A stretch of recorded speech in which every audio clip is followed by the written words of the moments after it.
On today's podcast, I'm joined by Sue and George Wragg, a husband and wife estate agency team who built a thriving business from scratch. We dive into how they grew through community, consistency, and doing things differently. If you want to build a business that actually lasts, this one's for you. Hope you enjoy the podcast. If you're an estate agent listening to this, it's worth asking yourself this simple question. Is your current system genuinely helping you grow? Or is it just helping you manage the workload? Many agencies today are incredibly busy, but still finding the profits, efficiency, and headspace aren't improving at the same rate. Iceberg Digital have taken a different approach. Rather than building another standalone CRM system, they've created what they call a standalone AI operating system for estate agents, bringing prospecting, marketing, CRM, compliance, and even your website into one connected system. The focus is simple: improving revenue per employee and reducing unnecessary manual effort. If you're thinking about future-proofing your estate agency over the next few years, it's definitely worth exploring. You can book a demo at icebergdigital.co.uk. That's icebergdigital.co.uk. George and Sue Wragg, welcome to the podcast. Thanks for inviting us, Chris. Yeah, now, you two, I haven't told you this before, but I think you two are my favourite couple in estate agency. Every time I see you, it's always a big hug and a kiss, which I absolutely love. So thank you so much for coming on the podcast and giving up your valuable time. I know you guys have a very busy business, to say the least, which we're going to dig into today. So let's jump into the background. So I understand that, Sue, you sort of launched the estate agency side of things first of all. So how did that kind of come around? What was the journey there? George being ex-military, I was always reinventing myself, but whenever we had a posting in the UK, I always worked in property. So I've worked in residential, I've worked in lettings, which isn't really my passion, but I'm much more of a resi girl. So yeah, probably about 20 odd years of experience on and off, because obviously we weren't always living in the UK. And then I saw this amazing opportunity with Keller Williams and not looked back. Yep. And how long before George joined the party and thought, actually, Sue's doing really well here, I could have some of that as well? Well, stupidly, I joined Keller Williams right at the start of COVID. So maybe stupidly or cleverly, I'm not quite sure which. Decided to stop my day job and just going all in. So 2 years I did on my own as a solo agent. George kept popping up and asking me questions about the business, and then slowly but surely I reeled him in, and George has been with me for the last 3 years. I think that's partly down to I was helping her with the accounts, so I could see the business growing and becoming more profitable, and therefore I got more interested. Yeah, I was going to say, it sounds like, George, what you're saying there is that you saw Sue struggling for the first couple of years or so, and as soon as you see that light on the horizon, you're like, oh, actually, I'll come along and claim some of that. Yeah, I was more interested in speaking to the investors, because I had such a busy residential business, and you know, as much as lovely as investors are, they like to talk behind legs off you, and they do need looking after, which we're happy to do. George found that as a niche for himself, but he loves that side of the business. He loves the toing and froing, don't he? Yeah. So talk me through. So you launched off sort of COVID time. So when exactly? I know COVID was what, March 2020. I think it all kind of kicked off. Yeah, I think. Well, we've just had our Sue's 6th year of anniversary. So we'll always say it's the 1st of May. Okay, great. You were like lockdown specials then. Absolutely fantastic. So talk me through that time. How did you kick the business going? How did you get your first instructions? You must look at it and go, right, we're sort of in lockdown and we're, you know, for a new business. I need to get my name out there. What's the sort of process you kind of went through to kick things off? Basically just shouting from the rooftops and telling everybody what I was doing. And what my intention was. Going through my phone book, telling all my friends and family. And I think my first 3 listings were from close family. And that's what gave us the leg up into the business. I think that was May 2020, December 2020, we'd had 8 completions.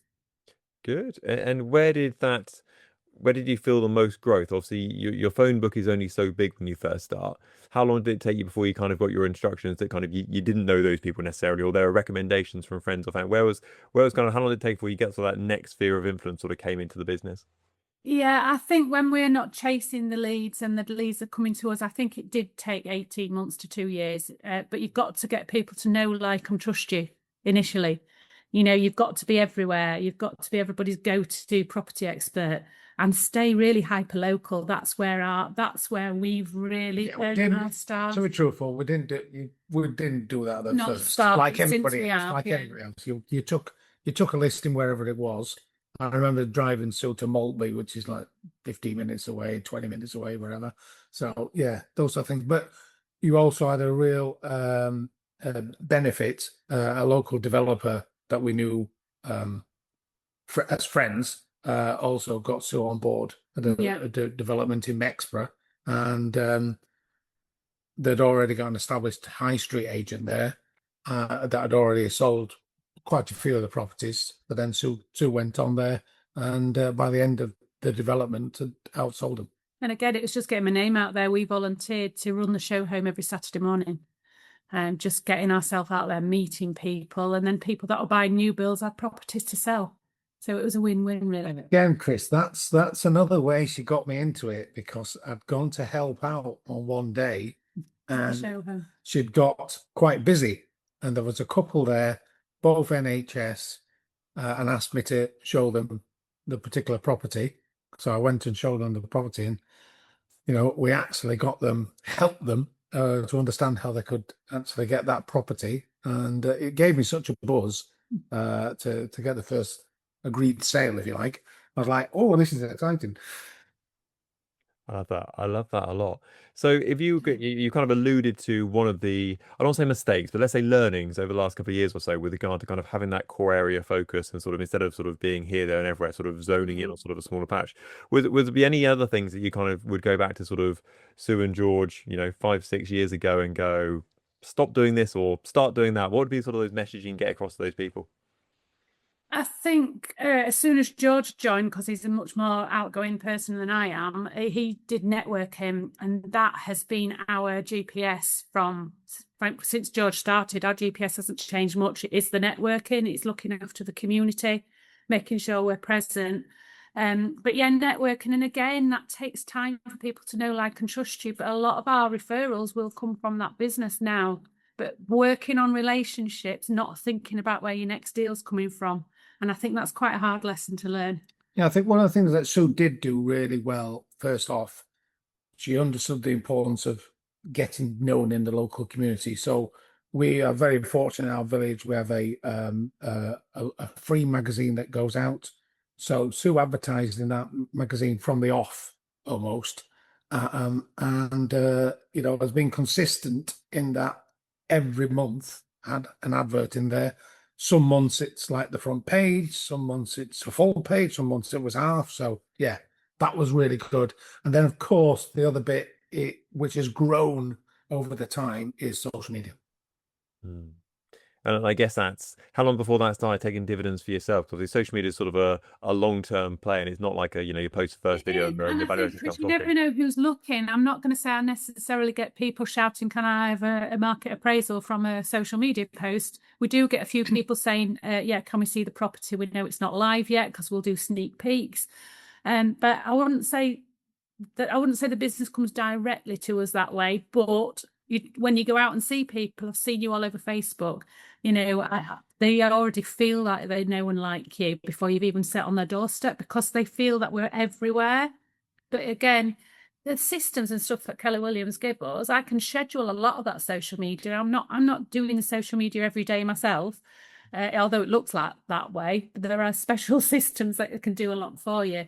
I think also to go back to that local bit as well. I think estate agents often don't value the importance that customers like to work with local businesses. Mm-hmm. And what we found from the magazine was we actually were getting asked to go out to properties because it's seen as in the magazine. They want to stay local, and they wanted somebody local, or they at least wanted, in the sort of showcase of three estate agents, they wanted one to be local at least.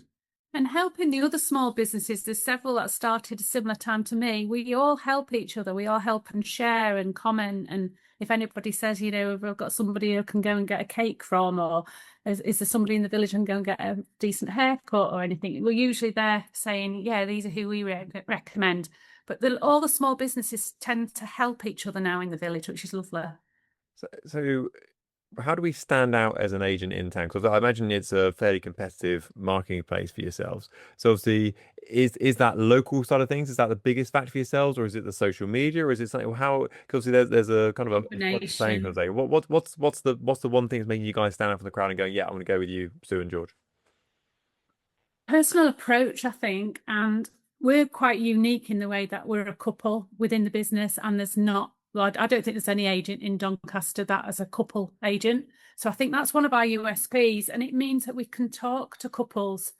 We did actually go and do some market appraisals separately a couple of years back, and we didn't win any of the listings.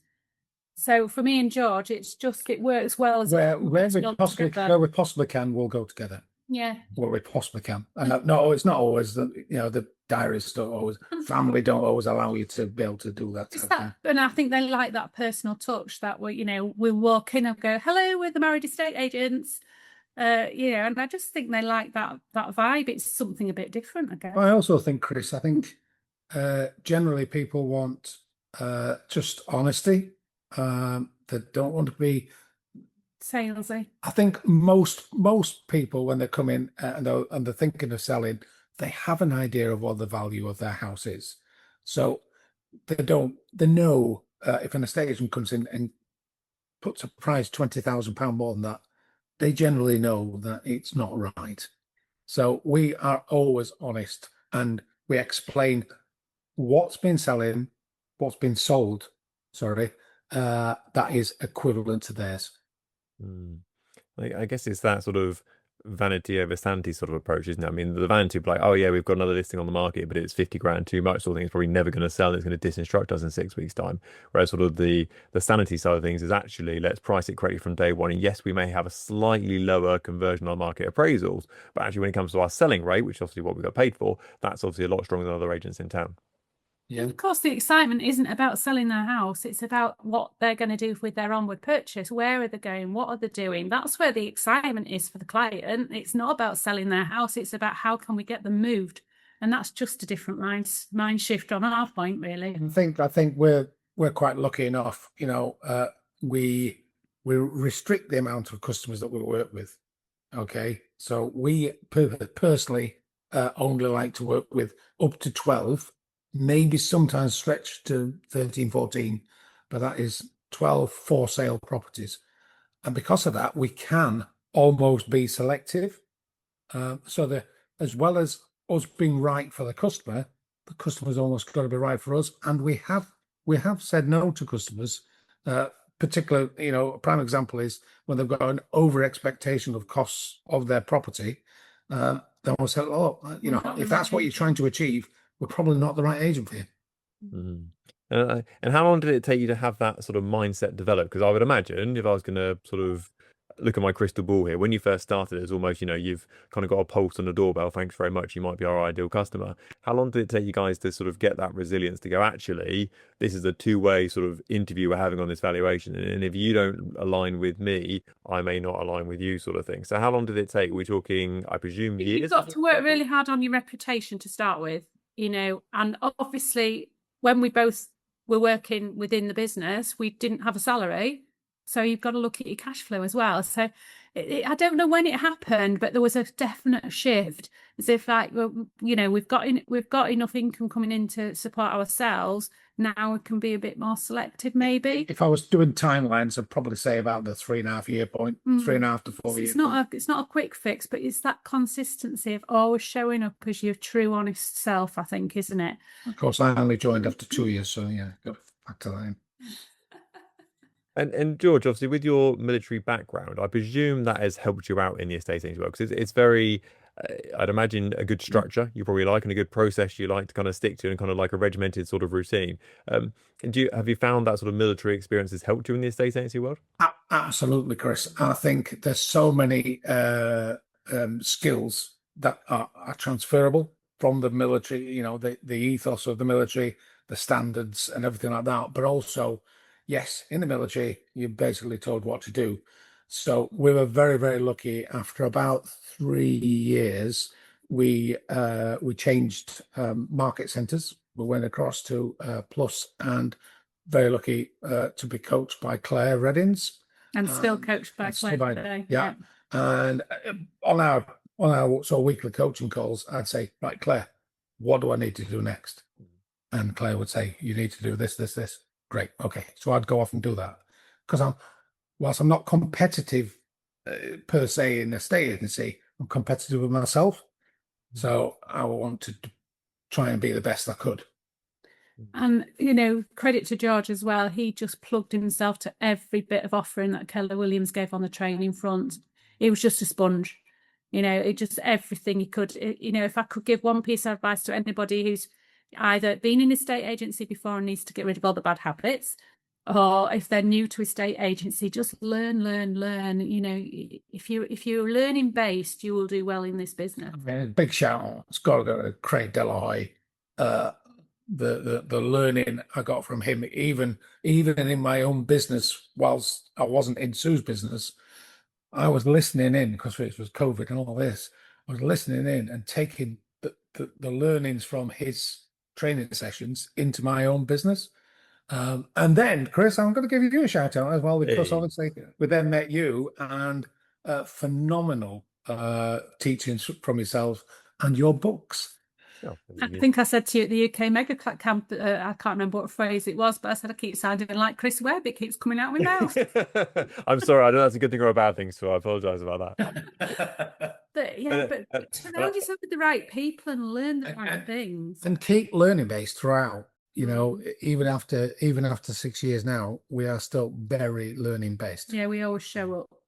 I love that. And I think from a person who coaches and trains a lot of people, the worst nightmare you can have is to have the same session twice. What I mean by that is you're like, right, here's 5 things you need to do. Let's go and action them. And you catch up in like a week or a month's time sort of thing, and they've done nothing of it. And you're like, right, well, I have the same session all over again sort of thing. And sort of from a coaching point of view, sort of the dream client is like, we need to do this, and this. And you go, right, point me in the right direction, wind me up, and I'm off sort of thing. I'll phone you in a week's time and I'll tell you it's all done sort of thing. Great. They're all done. Great. Now the next chapter. So I think with sort of people you work with, having that sort of flexibility with regard to mindset and going, look, you've been there, done that, got the t-shirt, you tell me what to do and I'll just do it sort of thing. That's a winning formula. And of course the MREA book, I mean, it was made for the American market and everything like that, but there's so much in there that we have applied to our business. It's just, if you just keep reading that, it'll just give you in the right direction. That we do try and build it the MREA way. And I think that you've both got a big focus on the people side of things rather than the property side of things. I think kind of my vibe is that you saw the people side of things comes first, whether that's the homeowners, buyers, sellers, and also your team as well, which we'll talk about very shortly. And I guess the property is kind of a later addition in that grand scheme of things. Almost, yeah. Absolutely. Yeah, it just got to be people focused. It's always people first, and that's where the relationships are built, and that's where you'll build your longevity pipeline as well. And that's not the reason we do it, but we've got some fantastic relationships with past clients. We have a customer appreciation barbecue every year, and we've got some wonderful people in this village, that we wouldn't have known without helping them along the way. I love that. And it almost provides, probably getting a get together almost provides a little bit of FOMO. So one of my friends has a personal training company, and they get together for he would say quarterly get together. It's drinks and dinner and whatever it may be. And there's like 30, 40, 50 people kind of thing at these events. And it's almost like the go-to social calendar of the quarter and the year sort of thing. And, people approach them and say, what do you guys all do? How do you all know each other? And they end up starting the gym. So it's a really good way of sort of promoting who you are as a business without going, oh, we're estate agents. Do you want to sell your house? I think it was our second barbecue, and I couldn't believe how many people in the garden knew each other. It was just, the connections were incredible. It blew my mind. But yeah, it was lovely. And we do it year on year. I love that. So talk me through. So you went from just the two of you to then growing a team. So where did that come from? What was the day where you thought, actually, we should grow a team around us? I think it wasn't a conscious decision. I think again, through networking, I met Daryl, and Daryl had a real interest in property, and we said, okay, well, basically, Daryl, you need to speak to Claire. She'll just give you a very open and honest appraisal, if you like, of the Keller Williams opportunity, and it was Claire who said, well, look, if you want, then Daryl can work within your team. And I said, team? What's a team? And, we didn't really know much. By that stage, we'd already got an admin, by the way. That's really where it came. And I said to Daryl, I said, look, would you mind would you mind sort of servicing the north of Doncaster, anything over North Bridge? I said, because I don't really want to go there. That's when we started being able to be hyper local, because we wasn't losing the business. We were giving it to Daryl and helping him up onto the ladder. So Daryl got off to a flying start. We'd had a lady in our village who'd been sort of working with us on a couple of days basis. And then we did a training session where Claire came up to the house, actually, and did a training session in the December. She came back after Christmas and said, "Can I be an agent, please?" Been speaking, and can I be an agent? Absolutely. So I think the interesting thing out of all of this is, yes, we have got a team now, but we've not actively gone to recruit any of them. Like, we were going back to the social media piece. People have been watching us, and we don't know they're watching us. And people have said, we've got a lady in Sheffield. She said, "I've watched you from the start," and she joined us last year. She's an investor in Sheffield. So it's just not, you've just got to show up and show people what you're doing. And then, as you said, it's a bit of FOMO, isn't it? Well, we can do that. Why can't we do that? But it's got to be right for them. And it's also got to be the right time for them. Because sometimes they see the opportunity, but actually it's not quite the right time for them. And that's fine. The business is not going away. They can come at any time. Yeah. And I think is that time piece is very important, because I think if you said, had a meeting this morning and you went, okay, we were going to grow a team and let's go and find some people to join us, sort of thing, there's probably no one about, or there's no one looking, or no one decent, sort of thing. But then, you're down the pub 6 months' time and someone comes up to you and says, "Hi, George. Hi, Sue. I watch all your video content and I used to be an estate agent. I'm looking to get back into it." And you're like, oh, as if by magic. So it's almost like, the bit I sort of cringe at slightly is sort of when people have a very heavy recruitment message on social media. It's like, join us and join our team and do this, and you think, okay, the better way of having it is having a great business that people actually attract to you, and the right people come to you and go, "I love what you guys are doing. How can I kind of be just like you?" Yeah. And I think that's it. But if you weren't on social media and showing up and doing different things, and a majority of our posts aren't about property, they'll be about other things, or they'll be about personal things, because people are generally interested in what we're doing. And that's what brings the right people to you as well. And actually, only one person within the team had experience in the estate agency. But now, for the right reasons for her, she's actually just left us and gone to do something else. So let's talk about standards across the team. Because obviously, when there's just two of you, obviously it's quite easy to have, look after where each other are, especially when you go on valuations together. You can kind of, quite literally hear what each other are saying. When you've got a team in place and they might be, 20 miles down the road or doing valuations you barely know happen, how do you maintain those sort of standards of Sue and George across the business when maybe you aren't there?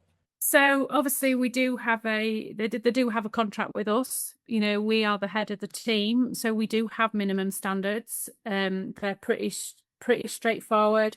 They have to attend 2 Keller William events every year, outside of what we do here. They have to be in the office 1 day a month. So there are, they're not difficult standards, but to be across the board. And then obviously we do have an admin in here. Our son joined us fairly recently, but probably about 2 years ago now, actually.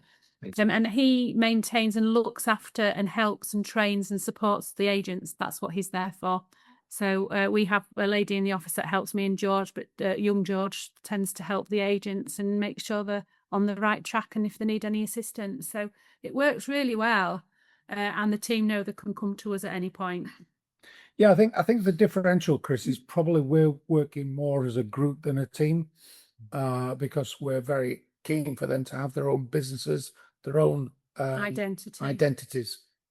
So not unlike the fantastic agent Don Marcel, who has Lyons Estates, where all the agents are part of Lyons Estates.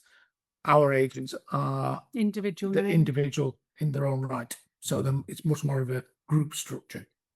And I think it's really refreshing. I think there's obviously a longevity of partnership there as well. Because they, for example, they were part of Team Wragg, for example, when there was sort of limitations on there that they're never going to be George, they're never going to be Sue, unless they sort of marry into the business. Their surname's not going to be the same. So there's almost a limitation of going, oh, I want my own business kind of go forward with. I think it's always really refreshing when you've got team members or bosses, let's put inverted commas, with people who go, actually, I want you to absolutely smash it, and I'm gonna give every tool you can to grow your own business, do really well. I want to give you every tool I possibly can do, to the point where actually you could leave me if you wanted to, but actually you're going to love working with us so much actually you don't want to. And we want to put them into production as quickly as possible so that they've got revenue coming in, because, there are some costs involved when you first start your business up. And so if we can get them into production as quickly as possible, we're fortunate enough now that we've been in business long enough that we do get business outside of the area that we can pass on to other agents. But we're predominantly across South Yorkshire and Nottingham. So you're part of a big network with Keller Williams. So you know a lot of people, know a lot of estate agents. Good news or bad news, I don't know. But you know a lot of agents. What's the ones that survive and do really well compared to the ones that necessarily don't do quite so well? What do you think kind of separates those two groups? I think it's the ones who plug into the training, attend the events, listen, as you said, listen to the coaches, and apply. then take action. Yeah.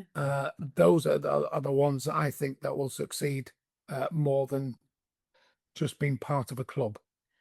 And I guess from my days in the high street to now, the biggest comparable for me really is you've got to be a marketeer. We happen to be selling houses, but you've got to be marketing. You've got to be proactive. You've got to showcase everything. No, it's no good anymore just being on the portals and waiting for the phone to ring. It's, that's just the way it used to be. It's not like that anymore. Yeah, I think those who again are shy of the video are going to slow themselves down. Do you think that's the area of having a good estate agency business that people underestimate? They think to themselves, right, I like property, I'm good with people, and I'm good on evaluation and good at viewings. Therefore, I'm going to have a great estate agency business. Do you think people underestimate, kind of to your point there, so the sort of the marketing you get around it, sort of the stuff that goes around it to make them show off how good they are? It's not enough to do it how it used to be. Everything has changed, everything. And then obviously we've had lots of training as well when we were at Mega Count, but AI, I mean, if the high street agents, the online agents and the other models that are different to us, I'm not saying they're wrong, but if they don't get on board, then they may find themselves a little bit behind the curve. I think the other thing, Chris, to point out is anybody new coming into the industry and starting at their own estate agency needs to think of being a business owner from the off. It's not a hobby, it's a business. Good point.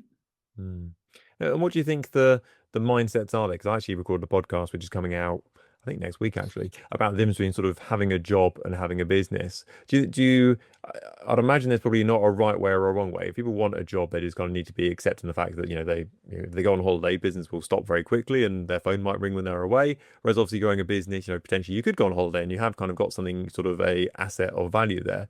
Do you think people kind of go around it the wrong way and kind of think they've got a business when really they've actually got a job in place? Yes. Well, yeah, I mean, they're two separate things, aren't they, really? But yeah, you've got to be that business owner. As you said, if you don't put systems in place, if you don't have somebody you trust or an admin or a team around you, George and I have just been away for 12 days. The business didn't stop. In fact, it thrived. It probably did better while we were away. But but yeah, so we've got a good team around us that, we can do that now. We couldn't year one, year two. But now you've put all that system in place, we can. I also believe you can do that. Forget the team, put the team to the side. If it was just Sue and George Wragg and our son, we could still do the same and would still treat it as a business and still be able to do holidays. And what's the next chapter look like for Team Wragg? Obviously, it's husband, wife, and son now in the business. So we're growing the family name like no one's business. So what's sort of the next chapters for yourself going forward? Well, for me personally, it's about helping the team. So I really want them to have their best year this year, each and every individual one of them. So, yeah, we want to help the team grow their businesses and become better business owners, and that comes through training and what we've learned and sharing our learnings on that. For me personally, I always wanted to take a day out to look after my grandchildren. I did that 3 years ago. Every Wednesday I've had off to look after the grandchildren. So that was a really nice ease out for me. And I think my roles changed. Obviously, I started off as a solo agent. It was just me doing everything. And then George came along, and then we've got an admin and we've got a sale progressor. And as I've handed over, which is really hard as an estate agent because we're all control freaks, but as I've started to hand over, I can now see I don't have to work a full day in the office. I can go and do what's necessary. And that's been a hard thing for me to do. But, as long as I'm training people up to do it the way I want it and maintaining those standards, then there's no reason why we have to be in the office day in, day out.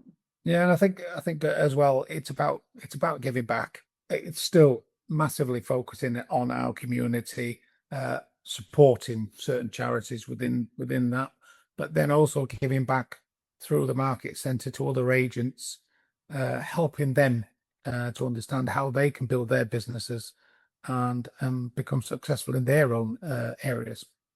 I think one of the easiest things we do in the community, you'll see George and I in the local pub most Fridays, just because obviously Obviously. Yes. But when we walk in there, our beer mats are on every table as soon as we walk in, and that's just a little thing. It's got a QR code on the back. We know if anybody scans it and where it's come from. But that little thing, or our friends will go in the pub and they'll send me a WhatsApp with a photograph of my beer mat next to them. You know, I'm drinking a beer off your faces. But I love that. just that one little thing, you wouldn't think it makes such a difference, but it really does. And you mentioned obviously administration earlier on. You mentioned having an admin person, sort of one of your first hires by the sounds of it. And obviously now you mentioned sales progression. Why do you think agents struggle to let go of things like administration, sales progression, and jobs which are probably, I don't want to say below their pay grade, but certainly not their sort of, no one gets into a estate agency because they love sales progression. Like if you love sales progression, you become a sales progressor. If you love admin, you do something else. So why do you think many agents struggle to let go of that and kind of try and keep it all under their same wing and kind of control freak it? I just think we'd just like to know exactly what's going on all of the time. And because it's a job we've always done and juggled every plate you can imagine, it's really hard to let go of those few bits and pieces. But your business won't grow unless you do. And that's been a hard lesson for me. You know, I think it was Claire that said, work out what my hourly rate is. Why am I doing an admin's job at £20 an hour when I could be out selling a house for £4,000? I think also, you know, you've got to look at it as a business and sort of look at the costs and everything like this. However, there are so many things around now to help agents. Within our market centre, we have a market centre support, almost like a paid hour rate. I mean, that is pay as you go admin. That's all fantastic. Plus, we have the in-house sales progression as well. So, yeah, it's easier now. When I think now to when Sue first started, to the support available to agents now, it's a game changer. Total game changer. Yeah, the support from Keller Williams has changed so much. There's everything available you could possibly. I will totally admit, Chris, and they don't do next to nothing on admin, and certainly don't do anything on sales progression. Josh just likes talking to the people and winning a new business and helping the agents. But yeah, he doesn't need to be in the weeds of the day because that's where his strength is. And again, that is, you know, when you think you need an admin, just do a list. Just say, these are the jobs I do. Does it really need to be me? Or even these are the jobs I don't like doing. Yeah. Who can I pass them to? See, we more or less putting a job description together there and then. And another thing I struggled with was thinking the cost of an employee. But think of it as an investment. It's not a cost. And we gave a fantastic girl an opportunity. She came to us as an apprentice, and that apprenticeship was a fantastic first. The first year was an apprenticeship, and then the second year she came on as an employee. And obviously massive pay rise. And we moulded her how we wanted it to work, which was brilliant. And she would have still been here today, Chris, but she chose a different path. She wanted to be a midwife, and wow, what a lovely girl. We let her go with all our blessings. Yeah, amazing. Thank you so much for your valuable time and expertise today. You've absolutely brilliant guests on. We'll have to have you back in the future without a doubt. So as I started off with, you're always my favourite couples to see at any event going forward. And the fact that you are husband and wife and shamelessly in love still, after how many years have you guys been married for? It'll be 30. Come on, George. This is not the time to 37. It was 37 in September. 37. Well, a huge congratulations. You are a fantastic role model for many people in many ways. So thank you for everything you do. It's absolutely brilliant to have you on the podcast. So thank you so much for coming on. Thanks for having us, Chris. Cheers. Thanks. Bye. Pleasure. Bye.